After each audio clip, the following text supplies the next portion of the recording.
DocTalk is brought to you by Merck Animal Health, the science of healthier animals. Hey folks, welcome to DocTalk. Dr. Dan Thompson here from Kansas State University's College of Veterinary Medicine. We have a great show lined up today. Dr. Matt Meisner from the Veterinary Health Center in the Ag Praxis section will be talking to us today about ringworm in cattle. We're going to talk about what ringworm is, how to treat it, and some of the things that go along with it, such as checking in at the fair. Thanks for joining us. We'll be back right after these messages. Some call it a come from behind victory, an unlikely win, a reversal of fortune, snatching victory from the jaws of defeat. This is our moment, our victory dance, because we choose confidence. We choose Zuprevo for BRD treatment. Ask your veterinarian to prescribe Zuprevo. Zuprevo is a fast-acting, long-lasting BRD treatment that you can count on to get the job done. Choose confidence. Choose Zuprevo from Merck Animal Health. Closed caption brought to you by AgriLabs, the perfect pairing of performance and value.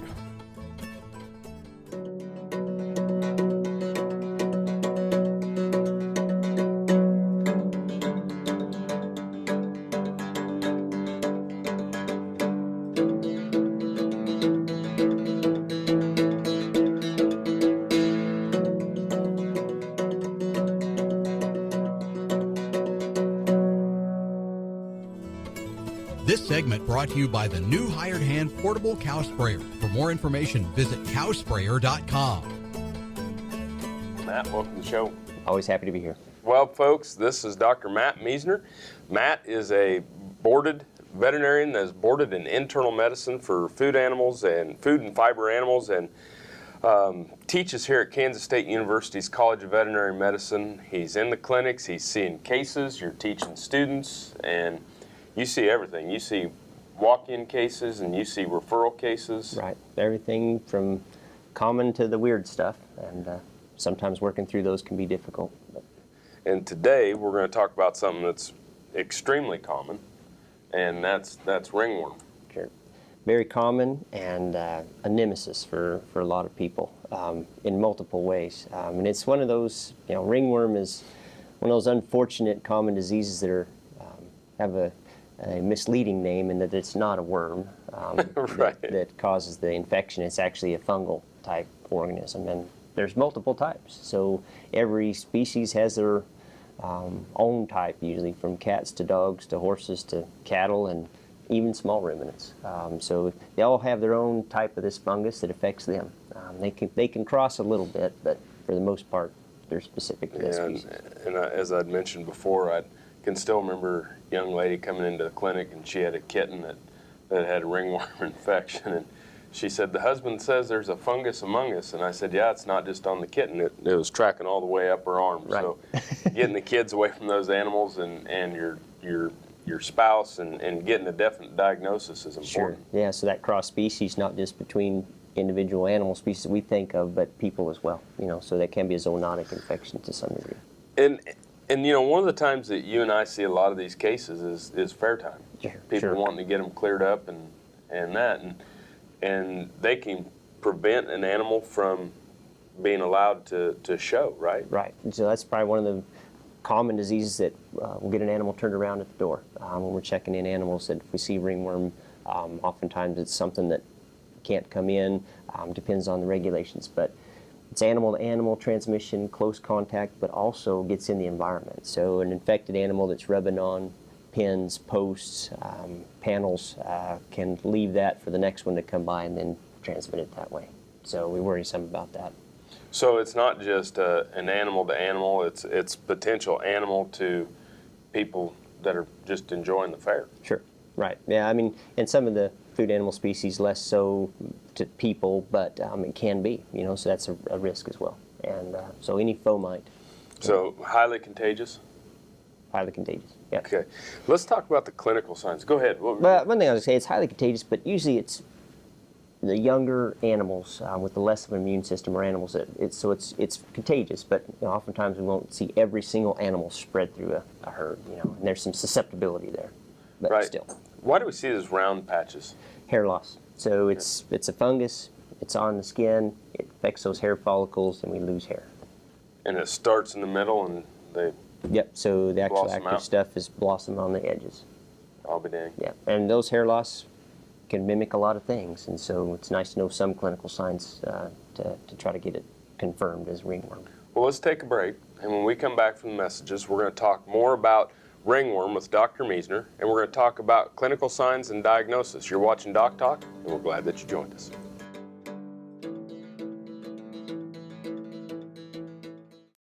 This Meet the Future Veterinarian is brought to you by Zuprevo. Choose confidence. Choose Zuprevo for BRD treatment. Lauren Scruggs recently was awarded an AmStut Scholarship, the first Auburn University CVM student to receive it since 2008. Hardworking, intelligent, and compassionate, Lauren grew up in rural Mississippi surrounded by animals. Her dad is a veterinarian, and her mom trained border collies. Looking towards the future, Lauren is particularly interested in the production animal industry.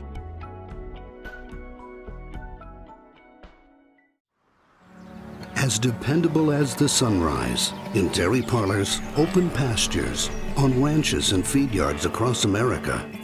A place where reputation is more than a name, where the science of healthier animals is a way of life. It's the responsibility that drives who we are and what we do. Every decision, every day. It's your livelihood and our responsibility. No matter where, no matter why, the Veterinary Health Center at Kansas State University is committed to providing quality patient care to animals and exceptional customer service to their owners. From routine checkups to emergency and specialty care, our world-renowned specialists and experienced professionals are here to discover, to teach, and to heal. Let us know. How can I help? How can we help? Healthy cows start with the new Hired Hand automatic livestock sprayer. Rancher invented to provide an efficient alternative to pour-on and injectable parasite management systems. The portable design allows cattle to treat themselves head to hoof. Strategic device placement with pass-through activation technology takes the stress out of parasite treatment for cattle and the rancher, leaving more time to tend to other vital tasks on the farm. To learn more, visit cowsprayer.com. The new Hired Hand makes healthy cows easy. Hi, I'm Kevin Ochsner, host of NCBA's Cattleman to Cattleman and Colorado Rancher. Join me each week as the National Cattlemen's Beef Association brings you the latest updates in industry information and market news. Plus, each week we provide important educational information and features on cattlemen from across the country just like you. And we can't forget our favorite cowboy poet, Baxter Black. Join me for NCBA's Cattleman to Cattleman, debuting Tuesday nights at 8:30 Eastern, right here on RFD TV. Valley Vet Supply is devoted to providing information and professional quality products at reasonable prices. Valley Vet Supply.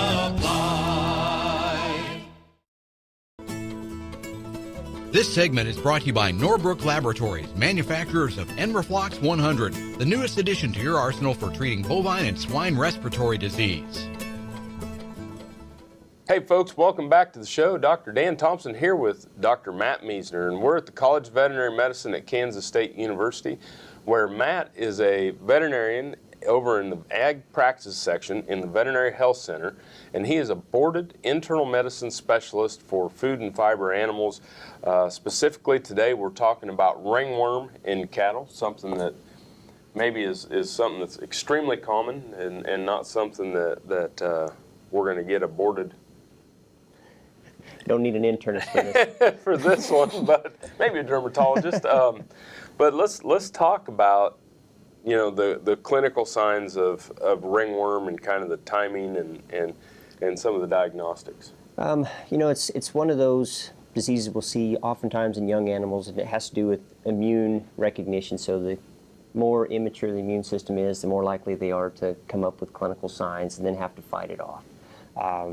And the clinical signs are such that we'll see hair loss or patches of hair that loss, but also in cattle it'll look kind of crusty, and so you can kind of get a crust around the face, the eyes, the head, and probably one of the most common confusions between ringworm and another disease, which would be kind of warts, where we'll see also, you know, we'll see papilloma type things, but they look kind of crusty. They can look pretty similar, but crusty lesions or hair loss lesions, oftentimes the face, head, neck is the most common places that we'll see them right off the bat. Well, some of the times these can be pretty aggressive. Right. I mean, you can see, almost like a scaling of the and a keratosis type of lesions around the head and neck, and the warts can be pretty aggressive too. Sure. I mean, it could just go from one small spot to just full blown in an instant, and that has to do a lot with the animal's individual immune system. And so if they're fighting something else, maybe early on they were a little bit deprived of. Because I see some of them that just have the focal pinpoint lesions, and then some of them that just spreads across. And so one of those other differentials would be lice or mites or mange, those other things. Maybe that's what it is, but ringworm looks a lot like all those, and so but then we'd get into trying to diagnose it and try to figure out which one it is. Okay. Well, let's talk about that, because I think that's one of the things that, a lot of times a producer walks out there and goes, well, it's got ringworm. Right. But we got to get a diagnosis, get a veterinarian out there, get a diagnosis so you treat it properly. Yeah, I mean, it's not. I mean, we try to do various cultures. The thing about some of the cattle versions of ringworm are a little harder to grow. We can take special media. We can put these kind of in these medias to try to grow these ringworm kind of things. A lot of times the diagnosis of ringworm is being sure that we can rule out some of these other things as well. So biopsies probably not going to get that extensive in most cases, but more oftentimes it's actually trying to get just a culture from the hairs. And if we think we've got lice or mites, we should be able to see those as well. Warts are kind of their own thing, but trying to rule out a bunch of other things kind of helps us be sure that that's what it is, and then can lead to some various therapies that we might go with. Any time of the year? Yeah, it seems to be a lot of times more in the moist, damp times of year, less sunlight. One of the things that helps get rid of it is drying it out. UV light, those kind of things help with that. So we do see it a little bit more when we've got some humidity. Cool. And go from there.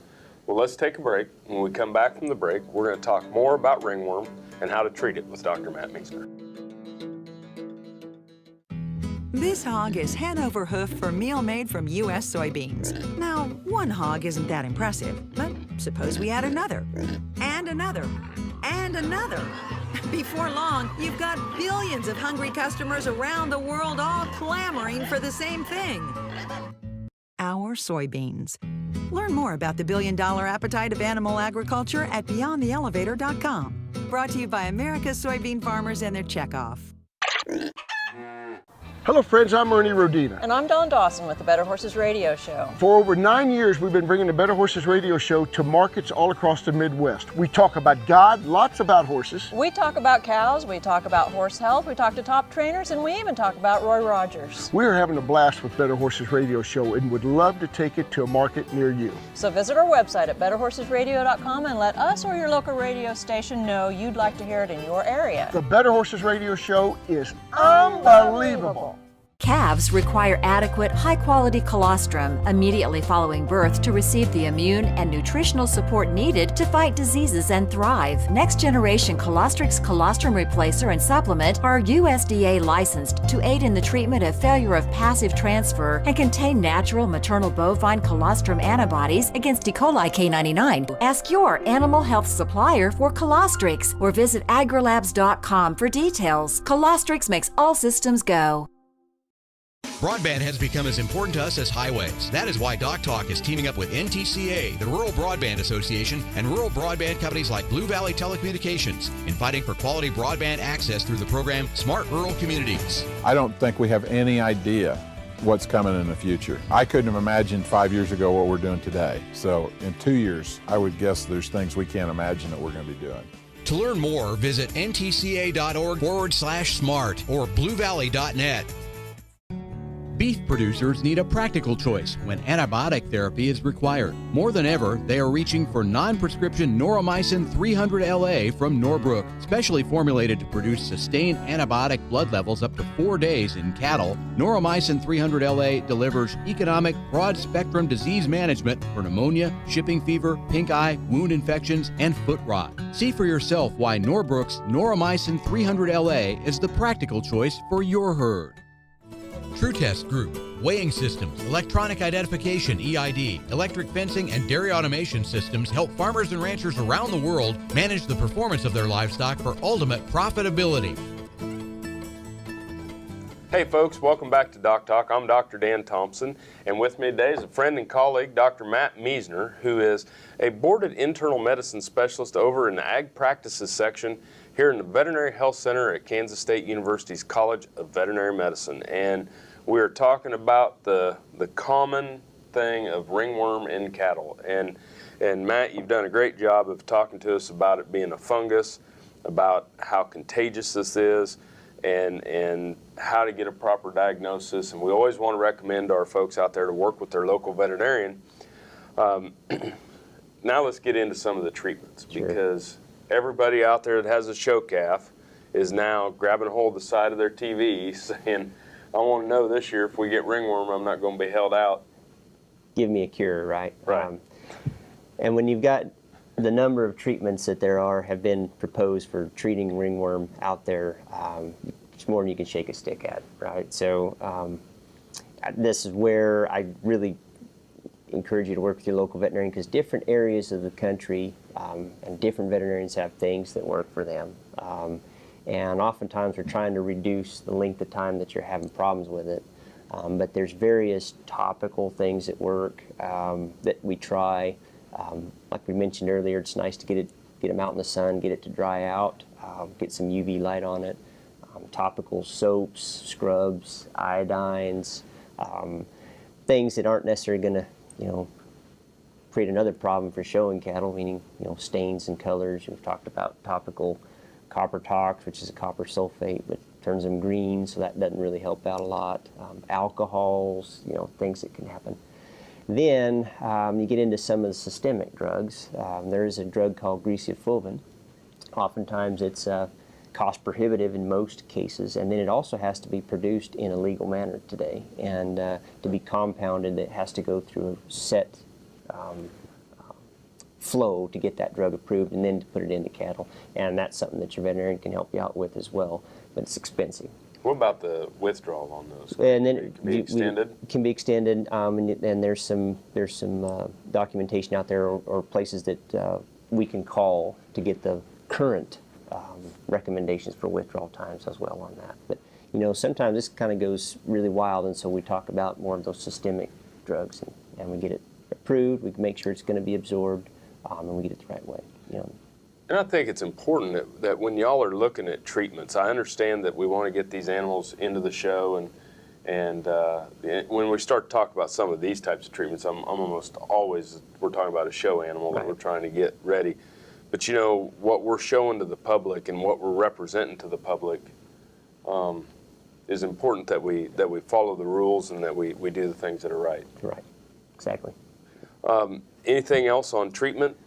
Well, like I say, topicals are pretty safe. But and there's, like I say, there's just so many that I've heard out there, and some are actually on the illegal side, which you're talking about chemicals and various solvents that may not be exactly approved, and that kind of goes with the animal health. Yep. Well, we're going to take a break. When we come back, we're going to talk with Dr. Meisner about how long it takes for these lesions to resolve. We'll talk a little bit more about ringworm, and we'll wrap up the show. We appreciate you watching. We'll see you more right after the break. The BQA Tip of the Day, sponsored by Boehringer Ingelheim Vetmedica, Inc. I'm Dr. Nels Lindberg with Animal Medical Center and Production Animal Consultation, and for today's tip, we're going to be talking about needle selection. It's very important that we think about that when we get ready to vaccinate cattle.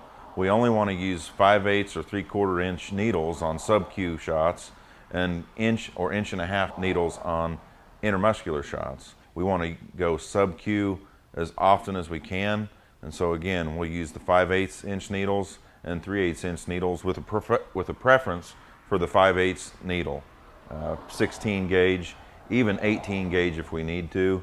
On smaller calves, we can go 18 gauge.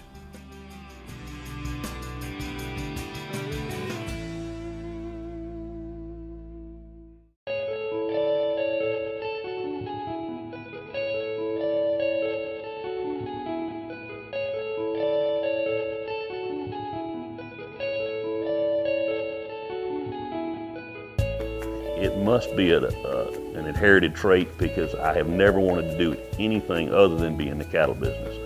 And it's interesting as I have grandchildren now, little bitty ones. All they want to do is go to the barn, swing a rope, and be a cowboy. It's something. It's a lifestyle that we have, the way we make a living, obviously. But it's really more than that. It gives us the opportunity as a family to be able to work together and enjoy each other's company and make a living at the same time. We've been using Triangle for years, and the reason we do it's been safe and effective, and we're going to continue to do that. We'll put the cows in the chute twice a year, spring and fall. 100% of our cattle get vaccinated with Triangle.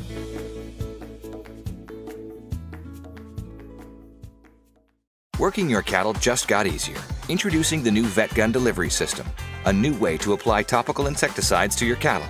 The Vet Gun lets you remotely treat cattle with effective parasite control, so you can do it from an ATV, on horseback, or just walking among the herd. It's that simple. The proven topical insecticide AML Vet Cap is used with the Vet Gun. It works fast to control horn flies and lice while minimizing stress on your cattle. Fast, easy, effective. Vet Gun. Check with your animal health supplier for availability. Valley Vet Supply is devoted to providing information and professional quality products at reasonable prices. Valley Vet Supply. Beef producers asked for it, and Norbrook delivers. Introducing new Enroflox 100, the newest addition to your arsenal for treating bovine respiratory disease.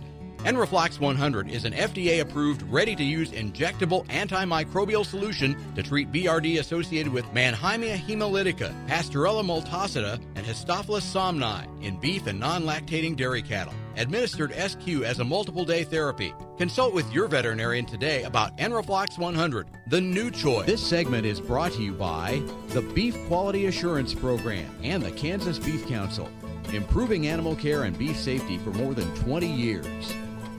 Hey folks, welcome back to Doc Talk. Dr. Dan Thompson here with Dr. Matt Meisner. We're from Kansas State University's College of Veterinary Medicine, where Dr. Meisner is a boarded internal medicine specialist for food and fiber animals and a veterinarian, doing a lot of teaching, research, clinical service here at K-State, and we're glad to have him on the show talking about ringworm.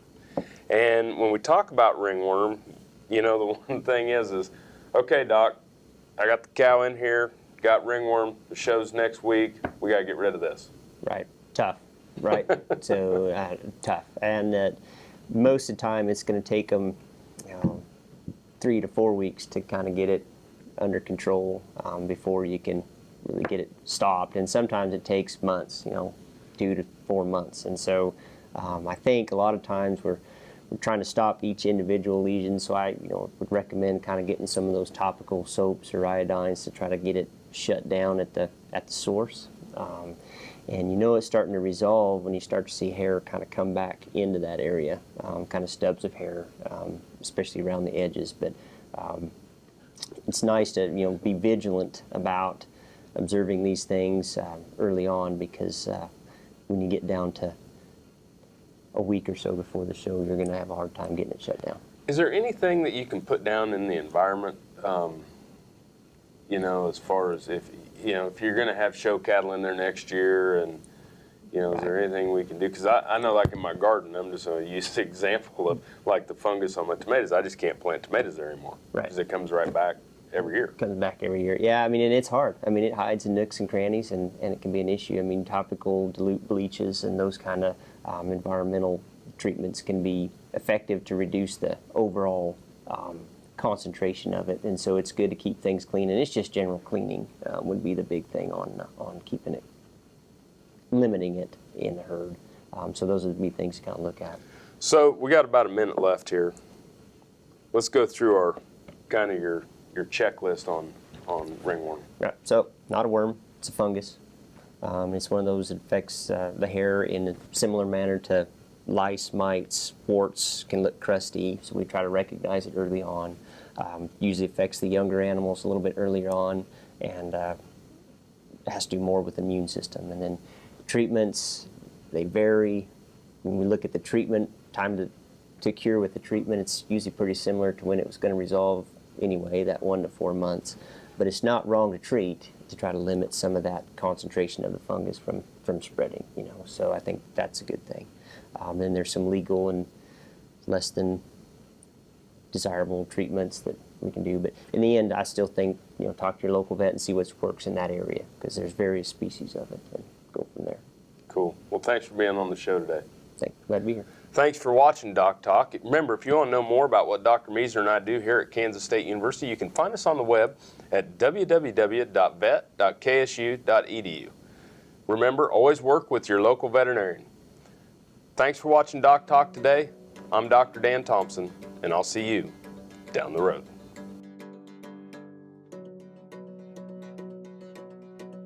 Closed caption brought to you by AgriLabs, the perfect pairing of performance and value.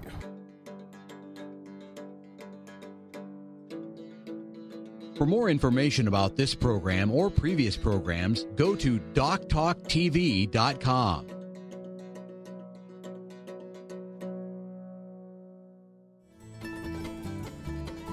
Doc Talk was brought to you by Merck Animal Health, the science of healthier animals.